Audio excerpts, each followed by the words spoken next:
क्या है, इसके नुकसान क्या है और इससे कैसे बचा जा सकता है। तो एक छोटा सा उदाहरण यहाँ पर है मेरे सामने कि गांव की दूसरे बच्चों की तरह स्वाति जो है वो अक्सर खुले में शौच जाती है और अक्सर नंगे पैर घर से बाहर भी खेलती है और बिना हाथ धोए अपना खाना खाती है। हाल ही में विषकृमि और भोगकृमि। अब कृमि संक्रमण चक्र के बारे में मैं आपको बताना चाहूंगा। संक्रमित बच्चे के शौच में कृमि के अंडे होते हैं। खुले में शौच करने से ये अंडे मिट्टी में मिल जाते हैं और विकसित होते हैं। संक्रमित बच्चों में कृमि के अंडे व लार्वा रहते हैं जो बच्चों के स्वास्थ्य को हानि पहुंचाते हैं। कृमि के कारण से बच्चों के पेट में पहुंच सकते हैं। अभी किस प्रकार पहुंचते हैं? नंगे पैर खेलने से, बिना हाथ धोए खाना खाने से, खुले में शौच करने से, साफ सफाई ना रखने से। अब कृमि संक्रमण के प्रभाव के बारे में मैं आपको बताना चाहूँगा कि क्या क्या हानिकारक प्रभाव है। खून की कमी, जिसको हम एनीमिया बोलते हैं, कुपोषण, भूख ना लगना, कमजोरी और बेचैनी, पेट में दर्द, जी मचलाना, उल्टी और दस्त का आना, वजन में कमी होना। बच्चों में कृमि नियंत्रण के कुछ फायदे भी हैं जिन पर मैं प्रकाश डालना चाहूँगा। सीधे फायदे हैं जैसे खून की कमी, अनीमिया में सुधार और बेहतर पोषण स्तर। कुछ अनुमानित फायदे भी हैं जैसे बौद्धिक विकास में सुधार, कार्य क्षमता में बढ़ोतरी, वातावरण में कृमि की संख्या कम होने पर समुदाय को भी लाभ मिलता है। कृमि नियंत्रण की दवाई खाने के साथ साथ कृमि नियंत्रण की रोकथाम के लिए कुछ महत्वपूर्ण व्यवहार हैं जिनका आपको पालन करना होता है। जैसे नाखून साफ और छोटे रखें, अपने आसपास सफाई रखें, हमेशा साफ पानी पिएं, जूते चप्पल पहने, साफ पानी में फल व सब्जियां धोएं, अपने हाथ साबुन से धोएं, विशेषकर खाने से पहले और शौच जाने के बाद। खुले में शौच ना करें, हमेशा शौचालय का प्रयोग करें। इन व्यवहार के बारे में अपने समुदाय को भी आप नियमित जानकारी दे सकते हैं। ये जानकारी आप अपने आसपास अपने घर वालों को और साथ में अपने मित्रों को भी साझा कर सकते हैं। तो मैं आशा करता हूं कि जो बातें आज आपको बताई गई हैं और बातों का आप ध्यान रखेंगे जिससे कि आप सभी को ठीक है इस बीमारी से मुक्ति मिल सके। धन्यवाद। आज हमारे विद्यालय में राष्ट्रीय कृमि मुक्ति दिवस मनाया जा रहा है और कुछ समय बाद हमारे यहाँ कलेक्टर महोदय, प्रमुख चिकित्सा अधिकारी और अन्य अतिथिगण आएंगे और बच्चों को अपने हाथ से एल्बेंडाजोल टैबलेट है 400 mg की, वो खिलाई जाती है।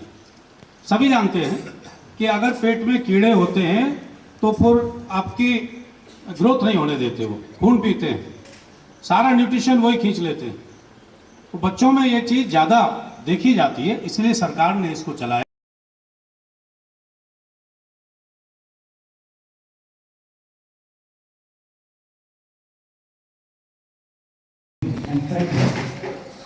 Class are totally to our presence, to our surroundings. The presence of our teachers has brought calm and joy to the region.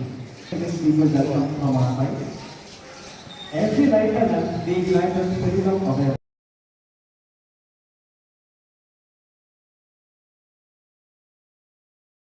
Specially चलाने का उद्देश्य ये रहा कि आज सभी जितने भी बच्चे हमारे, अब धौलपुर जिले की मैं बात करूँ तो अपने यहाँ 14 लाख की पॉपुलेशन, 15 लाख की लगभग पॉपुलेशन है। उस पॉपुलेशन से 6 लाख हमारे 19 साल तक के बच्चे। आज 6 लाख बच्चों को सबको एक साथ ये टैबलेट खिलाई जाएगी।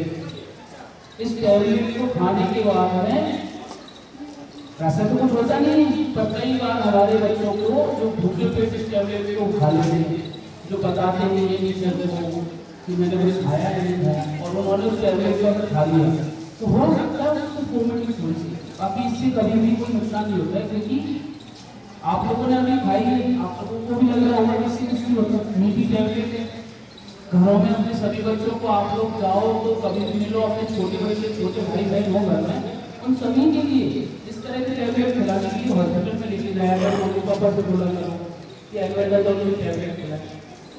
हर 6 महीने में अगर इस टैबलेट को खिलाएंगे तो कभी भी हमारे अंदर जो कृमि है वो होंगे ही। और इसके फायदे तो आप लोगों को पता ही है कि एनीमिया से बचाव हो।